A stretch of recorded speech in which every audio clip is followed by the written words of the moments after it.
start with Carol. Goodness, I thought it was time to practice 10 times to make sure it was 2 minutes or less. So therefore, I have time to thank you all for being here and to thank Octave and the church for having us this evening. I'm Carol Rauschenberger. I'm a candidate for mayor.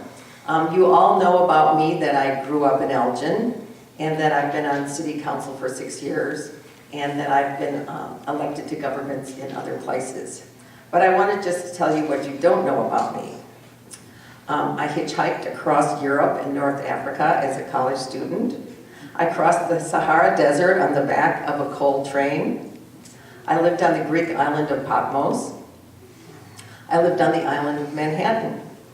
I adopted 2 children from Cambodia, and I was on the television show 2020.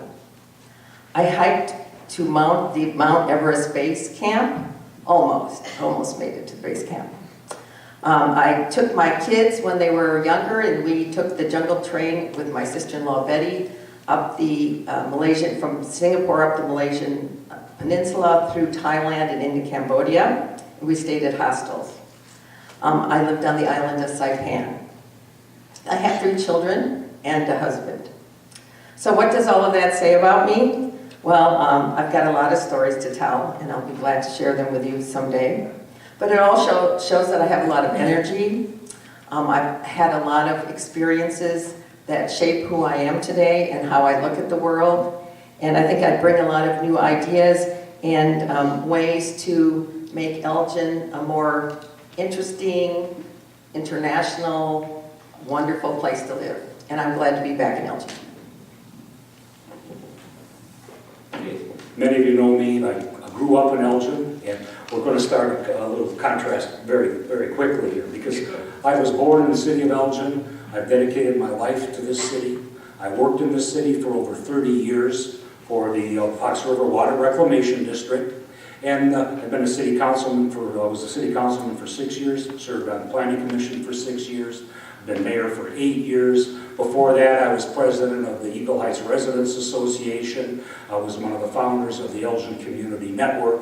I have a strong background in community affairs and affairs of the neighborhoods. And that's where my love has been, and that's what I've done. I've dedicated myself to this city. I'm 70 years old. The only time I lived anywhere else was when I was in college.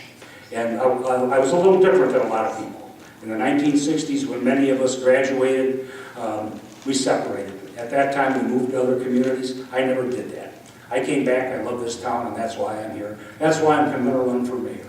And I can tell you a lot of the things that I've done in the past, but I don't think that's not why I'm running, is on my past. I'm running on what the future of the city is. And I feel that I'm a very good person to help lead us. I've done some things here in the last 8 years that I think have helped change the way this city operates and how we look at ourselves. We changed the way that our image has been. When I started on the city council, everybody wanted to be like Naperville. I never wanted to be like Naperville. I wanted to be like Elgin, and what Elgin is and what our people are. That's what I work for. That's what I'll continue to work for. I look forward to being mayor again in 4 years, and that's why I'm putting my time forth. And I like the conversation that the council members had about the money that we make. It's not about the money. It never was about the money for me. It's about being a public servant, and that's what I want to do. Okay, thank you. So now we're moving on to the first question. And the question, Carol gets to ask the first question of the mayor, and then they'll take turns responding. So she'll give her point of view. So she'll ask first and you answer. So my question is, what is your position for funding on architectural rehabilitation grants? I think that one of the things that we've been working on, and I think that the council has kind of embraced in the past few years, is going back to look at the grant programs and the programs that we have. Some of the programs that we've had have been around for 20 years, and they have to be updated. We have to look at things differently. The economic climate has changed. I talk to people that do rehabs. They can't afford to do rehabs on houses anymore. They can't get their money back. So we have to take a look at how those things are. I fully believe we have to sponsor, we have to fund these programs. It's good for the city, it's good for architectural, it's good for maintaining our older houses, but it's becoming more and more difficult. I guess the best way to put it is over the past 20 years, we picked the low-hanging fruit. Now we're back again, we're starting to see some of the harder projects that we have to try to address. The costs are going to be there to pay for that, and that is one thing that we always have to ask, and I have to ask that just about, I don't even know how many times a week. How are we going to pay for it? Where's the money going to come from? And if we do this, how do we get the best of benefit for our community out of it? My question for Carol. Carol, you've been a council member for 6 years. What are you most proud of? What are 2 or 3 of the initiatives you brought to the city council that you're most proud of? Well, there's a few things that I'm proud of. One of them, when I first got on city council for the first few years, or actually maybe the first year and a half, I realized that there is a prayer given at the beginning of each meeting. And I was okay with that. But I realized every month after month, it was really just a minister from a Christian church. And I thought, well, our city is made up of people from all different backgrounds and ethnicities and countries as well as religions. So I made it my task to ask the city clerk, and we moved it on to the person that runs the police chaplain, that we needed people of all faiths to come represent us in a prayer. And I think some of the most poignant prayers that we've had were from people from the Jewish faith and people from the Lao Temple, etc. So I'm very proud of the fact that I saw that there was a broader need to represent people and religions if we were going to do that in our city council. I was very supportive of the decriminalization of marijuana that I supported with Tish. I was her second on that, and I have 2 children, and though they haven't told me, I can imagine, and I've always said to them, please, please, please, if you're going to experiment, make sure you do it in a safe place and you're not carrying it around. It is a thing that children cannot, that young people do it, and to get a felony for having a small amount of marijuana can really change people's lives. The other thing that I've worked a lot with, more behind the scenes with our city manager and city staff, is a way to help small businesses get through the process. Okay, when we know, and we've had a great 7-8 years where the economy has gone up, so we've had corporations come in along the 90 corridor, for example, or Randall Road. But small businesses are also what make Elgin a really special place. As I've said, you can't find a dog's paw anywhere else in the world, only in downtown Elgin. You can't find an EPH anywhere in the world, only downtown Elgin. So that the city needs to be supportive of these organizations, if nothing else with the process. I think so many small businesses come and they're putting their life and time into, and their money, most of their money probably, into a small business. So, but the city didn't have a process to help them. This is A, B, C, D, E, F, G, H, I, J, K. And I'm sure it goes on past that to double A, double B. So the staff has been working in the last 6 months, 9 months on making a booklet or process, or so that everyone in the city is on board, as well as to help small businesses through. I hate to say that we've lost small businesses to surrounding communities, and that's not a good thing for Elgin. Okay, well, our next question is going to be about Cynthia Clements. And for those of you who weren't here for the council session at the beginning, we asked the question of all the candidates then.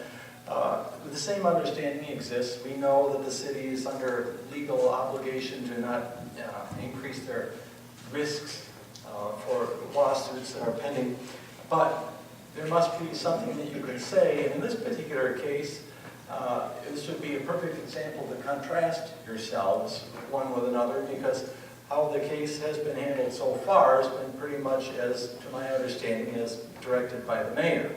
So Carol, I'd like to ask you to start to talk about the Cynthia Clements case, and specifically, Go ahead. Do you approve of how the mayor has handled the situation, or is there anything you would have done differently, or has he done a great job? Or if you don't want to go that way, what can you say about that will shine some light to the voters so that they will help understand how you would make a difference in this type of a real important situation? Well, first I'll say, again, it was an overused word. It is a tragedy for our city.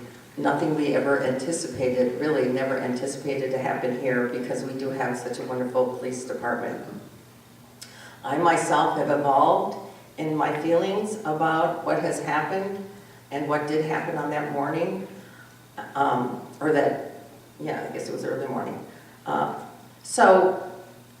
And I think that will continue to evolve as we get more information. And I, like the mayor, I will say that we do have to wait for the due process to happen, because that will give us more information to shed on it. I live in a household with, at the moment, my girls are gone, but I have a husband and son, and each of them has a different take on what happened that day. So I understand if in my household it's a little bit of a house divided, I know our city is a house divided. So therefore, I think we need to move forward. The best we can do at this time is to plan for a healing process. And no matter what happens, there needs to be a healing process and bring the city back together. The one thing I think, we've been transparent about it. We put the tapes right out there. I would say the one thing that has been a little bit, I would have done differently, was to be more of a spokesperson on behalf, if I was mayor, a spokesperson on behalf of all sides, or both sides, or the face of the city. I think it ended up to be a little bit dispassionate because we've had to, and that's why we keep getting the question over and over, and that's why we continue to have people talk to us. So I think we needed, as I had said before, we had Chief Swoboda was sort of the face at first, and then we had a new police chief. So I think there needed to be more of a empathetic face from the city to our community. That's what I would have done differently. Let me correct one thing, Chuck. I don't run the investigation. No, but I have very little to do with it. And the first incident, and I think that I can go back and everything I said has been part of the public record. Somebody said, "Well, what did you see when you looked at the video?" And I looked at the short video, like a lot of people. And the thing that struck me, I saw a young woman that was in trouble. She was having a mental breakdown. She had been on drugs, and she was having some issues. So I look at this from a policy thing that we have control over. What does the city council do, and what is the role of the city council in something like this, in a council manager form of government? One of the first things I started to do was talk to the police and talk to our staff. We need to start looking at, take a closer look at drug addiction. We need to look at mental illness within our community. And we need to look at homelessness as part of these things to try to control it. Let's fix the problem, and let's move along as a city and create policies that will make us a better city. So that's what I've been working on. My stance has been the same. We had a group come to the city council back, I think it was in July, and they wanted us to pass judgment on Officer Jensen. They wanted us to not have him come back. And I said, he's guaranteed due process under the law in the Constitution twice. And he's guaranteed due process, and that, what we swore to do is to uphold the Constitution and the laws of the state of Illinois, and that's what the city council has to do. The due process went through the state police. That has gone now to the state's attorney. It's been there 1 year in Cook County, waiting for their judgment to see if there's any criminal offenses. We're waiting for that judgment to come back. When that happens, we're all going to have to sit down and take some time and review what was found, so that we can be apprised as to what the state police found, and so we can make a judgment. As an educated person serving on a city council, that's what we're supposed to do. We're supposed to look at the facts, we're supposed to read, we're supposed to find what information is out there for us to make a judgment. The last part of this due process will be that we will have an internal review of the policies of the Elgin Police Department. If there's something wrong there, we'll fix it. How do I know that? Because that's what we always do. We'll go back and we'll make some changes. We abide by the law. The city council is by the nature of what we do, is forced to operate under the rule of law. We can't make these as personal decisions. We have to follow what the law is. That's what the police department does. And that's what we're going to try to do. We're going to try to make our best decision here at the end of the day. And I'm not going to pass any judgment on anybody. And I think that we'll wait until all this information comes back. It probably will be another, I can't say. Don't know when the judgment is going to come back from Cook County. Okay. Carol, do you have any follow-up to that? Well, I also would like to, one of the first things I asked for was the policy on when does a policeman use deadly force. So I think that's one thing that has to be did most of us know what that was? No. And I think that's a conversation the community can have to help us all understand what goes into policing in dangerous situations. Anything else you care to say? No, I think that these are things that when we always have an issue as a citizen, and we try to put ourselves in somebody else's shoes, and you can't do that. That's one thing I can't, and said this, I can't bring the young lady back, and I can't put the bullet back in Jensen's gun, but we can move on as a city from that time. And how do we make ourselves better, and how do we improve, and how do we make our city better? That's always should be the city council's goal. Okay, this next question will start with Dave, and this is in regards to the shared harvest. I met Carol because of shared harvest. She came to Near West Neighbors, gave us a presentation. For full disclosure, transparency, I had a shared harvest. But I'd like to know if you could tell us your views on shared harvest, if you think it's good or bad for the city. Will the city want to spend money to make this happen, or is this a totally hands-off of the city? What can you tell us about that would contrast yourself with Carol? Sure. Sandy and I tried to become members. They turned us down twice. And it was because it was a conflict of interest for us. So we sent them a check, they sent it back. So in one way, yes, we were supportive and that we were willing to put some money into it to see what it would do. From a technical standpoint, as being the mayor, I have an obligation to look at the nuts and bolts of how things work. They had a proposal that they were looking at a building near the Ace Hardware, and that's when they first came to see me. Said, would you be willing to provide some money for that? And I said, well, I would support it. And they brought in the organization that is the national organization for these types of markets.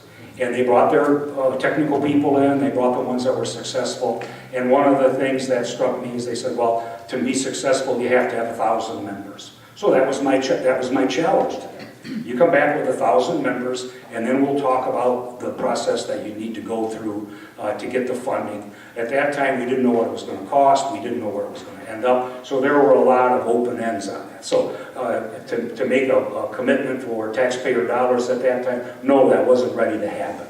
There was a lot more information that needed to be done. Now we found that there's some issues with the building that they originally looked at, and Carol could probably answer better than I can. They're looking for a new facility, and when that happens, then we'll go back and look at what the process is again. Carol?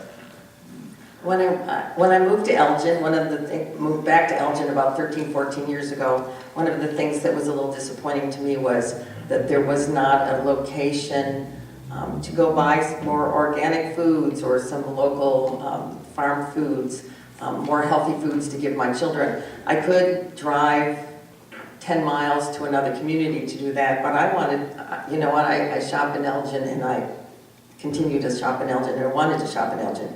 So I've been a member of co-ops in other communities, and they're cooperative markets. There's different kinds of cooperatives, but cooperative markets, food markets, are owned by people in the community. So with a group of people, the first working board we incorporated and started this idea for a grocery store in Elgin.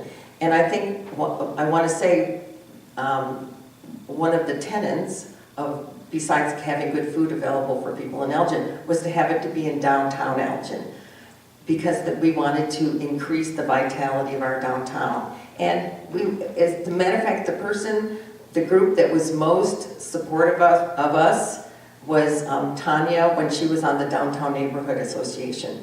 Someone put us together, she said, we need a grocery store in downtown Elgin, and someone said, have you ever met Carol Rauschenberger? She and some people want to do that. And she couldn't do enough for us to help make that happen. So I did have support, and I would say Sean Stiegel thought it was a really great idea. So this group of people had quite a bit of support at the beginning.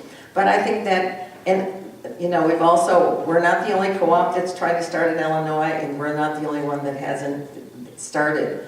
I'm no longer on the board, so I'll have to say that, and I don't have shares because of the conflict. But so it does take a long time, and we lost our building. But I think Oak Park, who started exactly the same time we did, had a lot of support from their city, some of it financial, and a small amount financial, but the other part was a loan, and they had support from their local banks, and they got going much quicker than we did. So I think when there's new ideas and new innovative ideas, this is something 1,000 families in the Elgin area have said that because we didn't meet the 1,000 families in the Elgin area have said, we like the idea of a community-owned grocery store with good local farm food, and that we could have had, I think, generally more support from different parts. And that was part of my initiative also, to work with city staff with, let's help small businesses go forward. I've never opened a grocery store, nor none of the people on the board had ever opened a grocery store. But we did do our due diligence, and we had experts help us. So I just think we need to be thoughtful and innovative about how to bring new life into our downtown, and that was just one example. Okay, quick note, I don't see anyone raising their hands. Are we getting plenty of questions over there? Okay. I don't want to run dry on us here, but okay, thank you. Appreciate that. Okay. I'll ask a simple question here. We asked it in the first session for the council members, but can you opine on the DNA funding, how good of a job you're doing, you think is happening down there? This is maybe a fluff question, but I think it's important because the DNA has had problems in the past. And, so your views on that, starting with Carol. Yeah. Yes, the Downtown Neighborhood Association, like all associations, they need a vision and a way to get to that vision, a plan to get there. And I think it's been difficult for the DNA in the past 5-10 years because I think there were a lot of cooks trying to make the soup, and I'm not sure they had strong leadership. But I do, as many people have said, I agree with our Jennifer Fukala is a new head of the DNA who has a clearer vision about what the downtown could be and how to make that happen. That's the most important thing. And I think she's working at it not only from a marketing perspective, but also from a building perspective, from a building owner perspective, from a process perspective, and how the city needs to, again, support anything the DNA does just on a process level. We're not just talking about money. So I think that's what we need to have is a vision, and I think Jennifer has really worked hard to also things take time, and so I think we have had some new businesses, and we may have lost a few businesses, but that's also the business cycle of the world. You win a few, you lose a few. But I'm proud of the vision, and I would continue with the board that they have to fund it. The DNA's gone through some issues over the past, and they've been around a long time and remember some of the tough times that they've gone through. Raising money was always a problem. The vision was always pretty good. They want to help the downtown, they want to make things better, they want to make it more viable. When we wrote the purchase of service agreement, we added a few other things to include helping the small businesses and helping the transitions of people that are moving into the downtown through City Hall and help them make those connections. Same thing applies now to the chamber, and that we've taken a different approach the last few years with upgrading our purchase of service agreements. And that's one of the things I think that we all have to be cognizant of, as particularly the mayor and the council, that some of these things, as I said, these agreements and these programs have been around for 10 and 20 years. We need to go back and make some changes sometimes because the world changed around us. And we've seen changes in the downtown from really over the past 20 or 30 years from a retail center and strictly looking at retail to become more of an urban center. And we're seeing the conflicts of having residential and I guess an evening type environment and restaurant environment rubbing against each other. And so the DNA has to help work to resolve those issues. They've done a good job the last few years, and we've just increased their, looking at doing a little bit longer term for them. And when as mayor, I started to look at things. 1 year is too short a time to expect things to change. So we start looking a little bit farther out into 2 and 3 year agreements to make sure that we can give everybody a chance to make some changes. We're all into instant gratification, and we say, well, geez, we just passed this ordinance here that's going to make the DNA better. How come we haven't seen results yet? There are still some issues that we need to resolve because not everybody in the downtown is a member of the DNA. So how are we going to address that in the future? What is the future going to be for the DNA? And that's, I think, something that hopefully we'll get some feedback as they get, I guess, another year or so under their belt, under the new purchase of service agreement. How's that going to work for us? But overall, they've done a pretty good job here for us. Now, in regards to the funding, do you both agree on how this is funded? We started off, that was funded, DNA was funded by the business license at one point. Then it was funded out of the TIF district. And then there was a discussion about having it be funded through a special assessment district or whatever, an SSA, I think it was called. Yeah. But I don't know where it's wound up. But again, do you have any differences on how this should be funded? Well, I can tell you, right, the permutations that it went through. The SSA was something that that was brought up by the council and through conversations with the council and through the DNA at that time to look for an alternative funding source. The problem became, again, that not everybody wanted to be part of it, and not everybody wanted to have an assessment put on their property downtown. Many property owners, believe it or not, don't live in downtown Elgin or don't live in Elgin. So they look at it a little differently than the people that are committed to being residents downtown or living down there. They also had, they charged a fee. They had different fee structures so that different sized businesses could have different amounts of money to put into this. And they tried different things, and I think really the best way to look at it is that I've seen in my 14 years of doing this, is that through the purchase of service agreement, we tell them, and we're looking at these kind of results back from the city, as a city, for you. And then you become, we pay you to help. We'll pay you to help do these things. And then we'll decide what the value is to us and how much we're going to be willing to pay for that. Do you have any thoughts to add? If you don't, that's fine. Well, I think possibly the TIF district funding could be one source. But I think the downtown and the revival of the downtown is really an important aspect of making Elgin, putting Elgin on the map, making it someplace that people would like to come and live. And so from my perspective, as what I see as the focus of my campaign actually, is that Elgin needs a heart, Elgin needs a center, Elgin needs a place where our arts can thrive, where small businesses can thrive. I also want to have more resources placed in the downtown to see those visions happen. So I would, support funding the DNA in any shape or form if we need be. I think TIF funding might be one way to go. So I'm happy that that Jennifer, for example, has a vision that's similar to what we've talked about. I think we need to look at the downtown as a more dense living space. We think we need to look at it as a university town because we do have students that are nearby.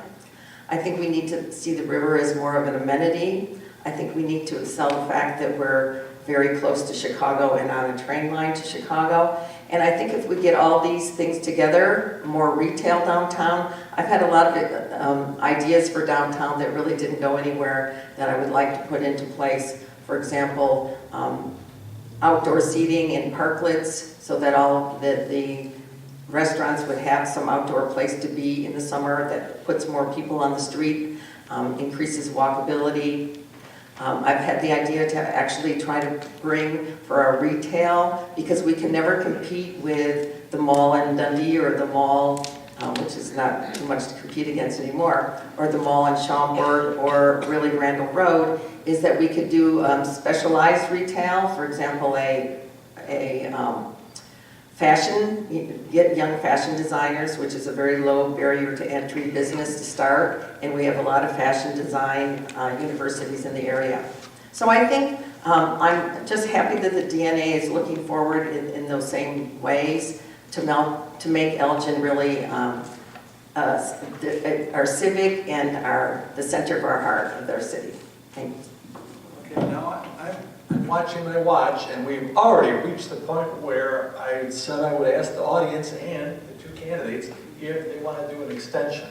Do we want to go for 15 more minutes, because it seems like we've barely gotten going here, but on the other hand, I don't know what energy levels both of you have left, and I know the audience has a stomach for more, but hopefully you'll answer that you want to go on and add another 15 minutes on. Otherwise, we will move to the last question. Chuck, I can tell you from my standpoint that the hard part is to shut me up.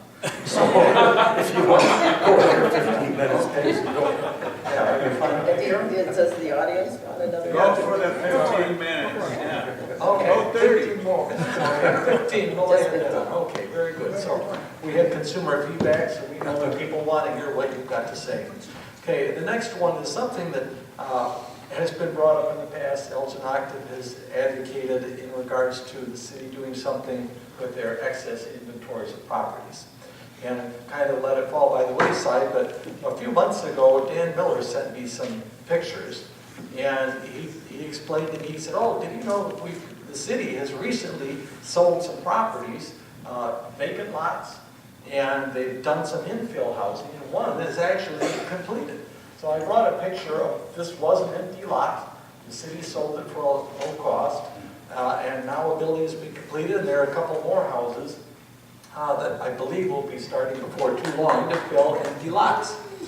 Well, I said to Dan, I said, you know, this is great. This is exactly something that we have pushed, because the city has hundreds and hundreds. I mean, the city says that they have something like 400. Kane County said they have over 500 parcels. Some are worthless little pieces that you couldn't do anything with, but there are some, like the building that the property that houses I forgot the address on Grove, but the Chamber of Commerce is in, the Symphony, the DNA is in, the city owns that, for example. With all these properties, even the empty lots, they incur a lot of expenses for mowing.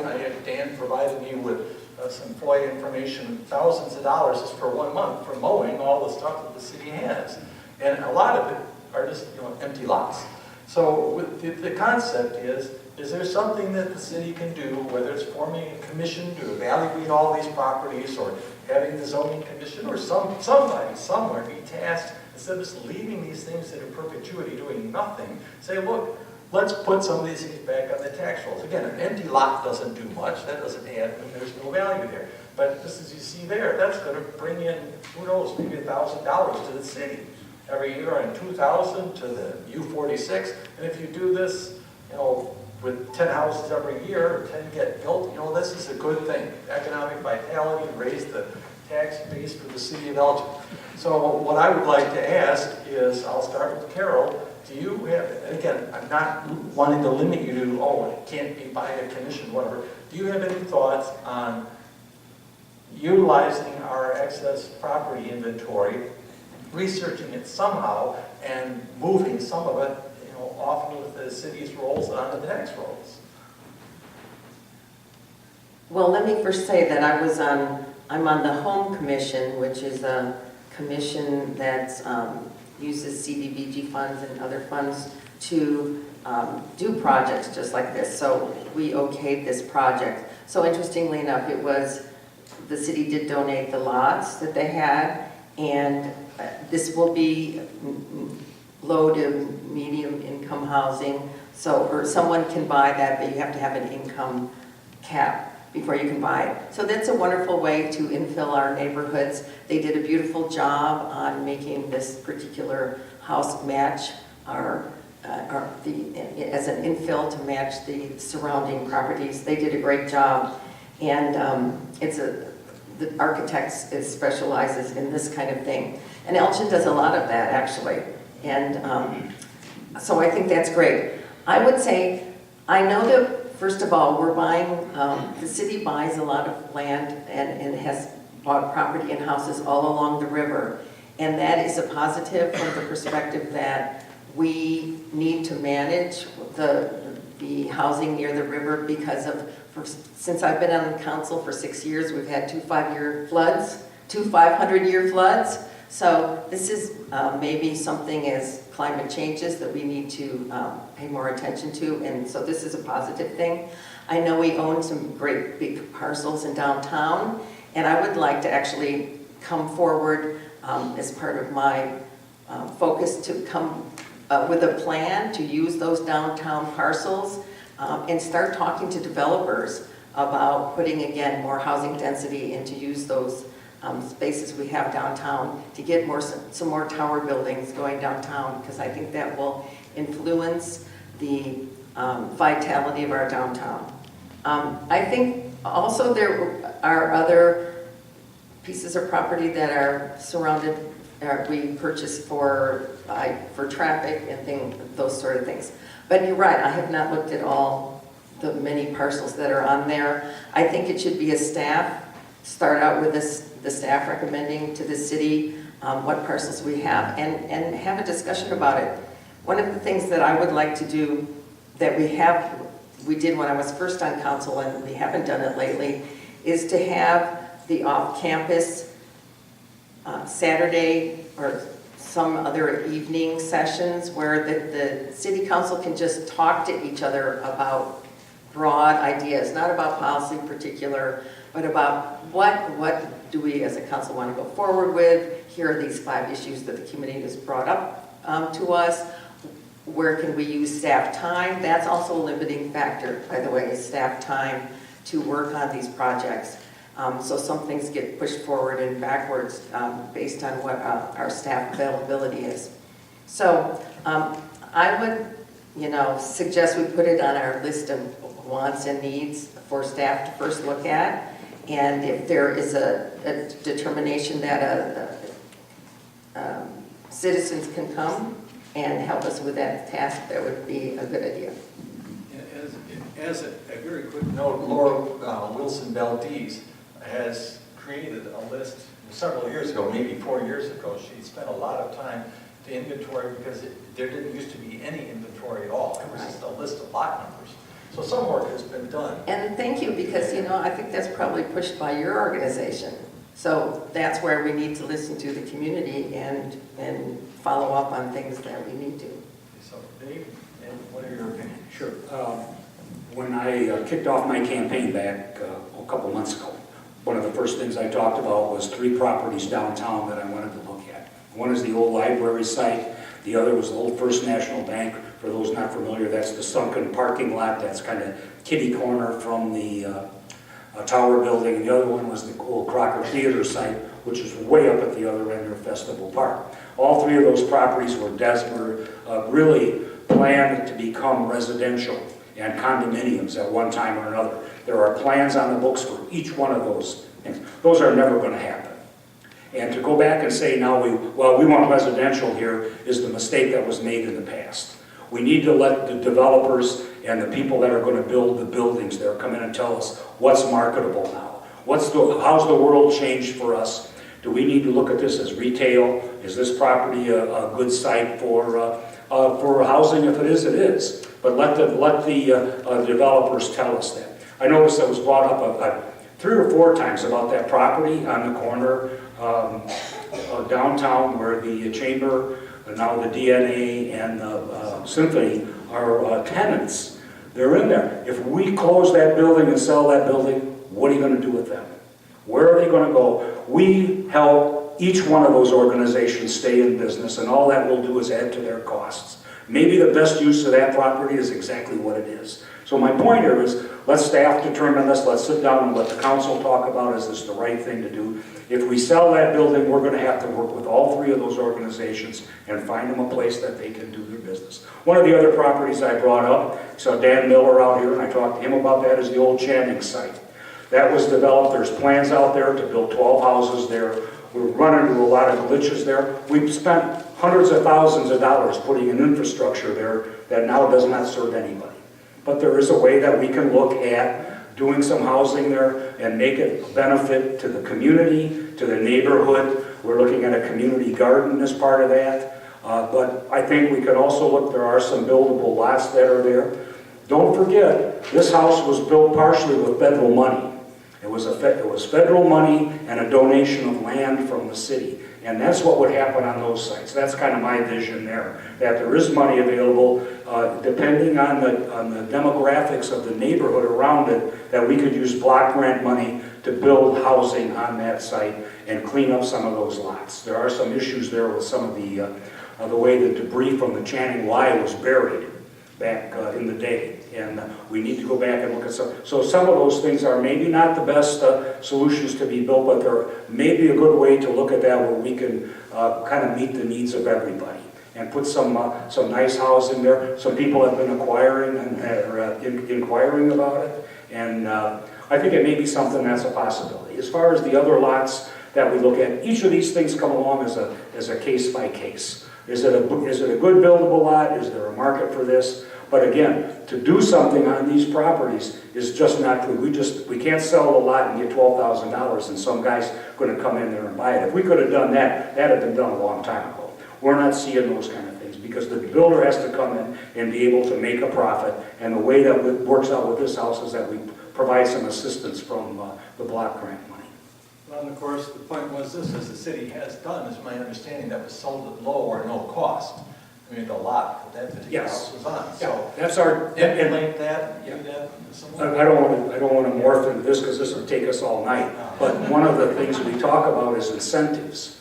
And if we make an incentive, what's the incentive that the city gives to somebody to do a project like this? Our incentive is the property. That would be our incentive downtown for the old library site, for the First National Bank site. If you want to develop something here and you're looking for money from the city, we've already put taxpayer dollars into this. It's been there 10 or 12 years. Here's our incentive. You guys come in with a plan and the funding to go ahead and build this, and we'd be happy to do the best that we can for you. Any further thoughts on that, Carol? Yes, I think, I want to say Elgin gets kind of left out of this vision for more development and higher end development. I know that I've talked to developers that have some of these sites, and they're interested, but they have to hear a story, and they have to hear a good story. They have to hear about arts. They have to hear about good restaurants. They have to hear about young people. They have to hear about a neighborhood that can support a downtown that's thriving. Dundee, East Dundee has just put in new housing above retail in their little downtown. Arlington, Lombard, I happen to know this because Lombard has just okayed a site in their, an empty lot that they tore down a theater is also, I think, many years ago that sat empty. They are now having apartments above, and the cooperative that is trying to start in Lombard will be below Prairie Foods. So they have worked with the city, with developers, but everybody was together on it. So I think we need to have a vision and then ask developers to come downtown and work with us. I just got off the phone with the property manager for Chase Bank and said, can I talk to you about redevelopment in our downtown? And he said, yes, let's sit down and talk about it. It is possible, but we need to be there and talking and having a good story and having some enthusiasm about our downtown, because I think that's what's missing. is some thought, plan, and enthusiasm. Chuck, let me touch on one thing really quick. This is kind of a long-term and a bigger and a broader vision. You know, as the mayor of the city of Elgin, you have to look at a city of 112,000 people. It's bigger than the downtown. It's a huge geographic area, and we have to look at this in a really holistic way. One of the things that I think that is very important for us, and who's ever the mayor, who's ever going to be on the city council for the next 4 to 8 years, needs to address this. The costs for us to expand farther west, that's one of the reasons I ran for mayor the first time, if you remember, was our expansion to the west out on the farmland. The cost is extremely high. In infrastructure, in providing the services that are needed, we need to look back at ourselves and the properties that are within our city and redevelop the properties that are in our town. We need to look at some of our older industrial parks and older industrial sites. They're getting kind of long in the tooth.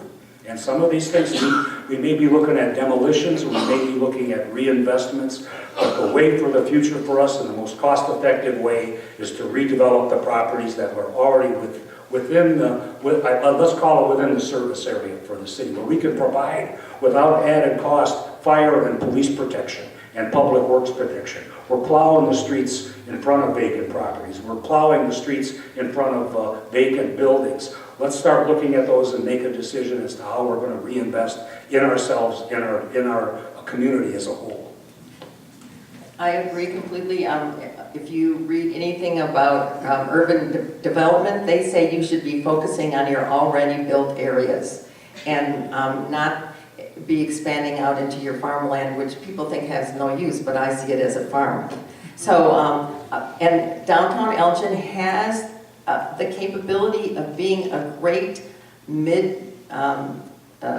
Midwestern urban area. And we have to think of ourselves as a urban area.